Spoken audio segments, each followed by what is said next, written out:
গ্রাম বাংলার ঐতিহ্যবাহী লাঠি খেলা, ষাঁড় আর ব্যতিক্রমী পাঠার লড়াই সহ নানা আয়োজনের মধ্যে মাগুরা সদর উপজেলার ইছাখাতা গ্রামে হয়ে গেল বৈশাখ বরণ। এই আয়োজন উপভোগ করতে ঢল নামে হাজারো মানুষের। এ সময় মাদকের বিরুদ্ধে জনমত গঠনের আহ্বান জানান আয়োজকরা। মাগুরা প্রতিনিধি রূপকার্যের রিপোর্ট। গ্রামের পথে গরুর গাড়ি চলা খুবই স্বাভাবিক দৃশ্য, কিন্তু সেই গরুর গাড়ি যখন রঙিন সাজে, ঢাক, ঢোল, কাশি বাঁশির তালে সারিবদ্ধভাবে গ্রামের পথ অতিক্রম করে, তখন সবারই নজর কাড়ে। এভাবেই নানা আয়োজনের মধ্য দিয়ে 1420 সালকে বিদায় জানিয়ে নতুন বছরকে বরণ করে নিল মাগুরার ইছাখাতাবাসী। পয়লা বৈশাখ দেখার জন্য আমি ঢাকা থেকে এসেছি। এই মেলাতে আমাদের প্রত্যেকের বাড়িতে অনেক আত্মীয় স্বজন আসে, আমরা সব আত্মীয় স্বজন বন্ধু বান্ধব মিলে এই মেলা দেখতে আসি। বৈশাখ বরণের আকর্ষণ ছিল লাঠি খেলা আর ষাঁড়ের লড়াই।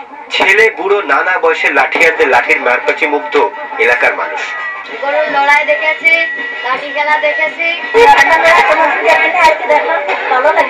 পয়লা বৈশাখী একটা অনুষ্ঠানেও এই লাঠি খেলে খুব শান্তি পাচ্ছি। এদিকে মাদকের কুপ্রভাব থেকে গ্রামের যুব সমাজকে রক্ষার অঙ্গীকার নিয়ে এবার মেলার আয়োজন করা হয়েছে বলে জানালেন মেলার আয়োজকরা।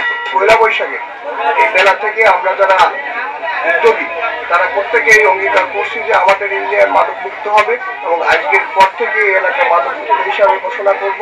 এমন আয়োজনের মধ্য দিয়ে দেশীয় সংস্কৃতির প্রসার আর সুস্থ সমাজ নির্মাণে সহায়ক হবে, এমনটি আশা করছেন সংশ্লিষ্টরা। রূপকাইচ, এসএ টিভি, মাগুরা।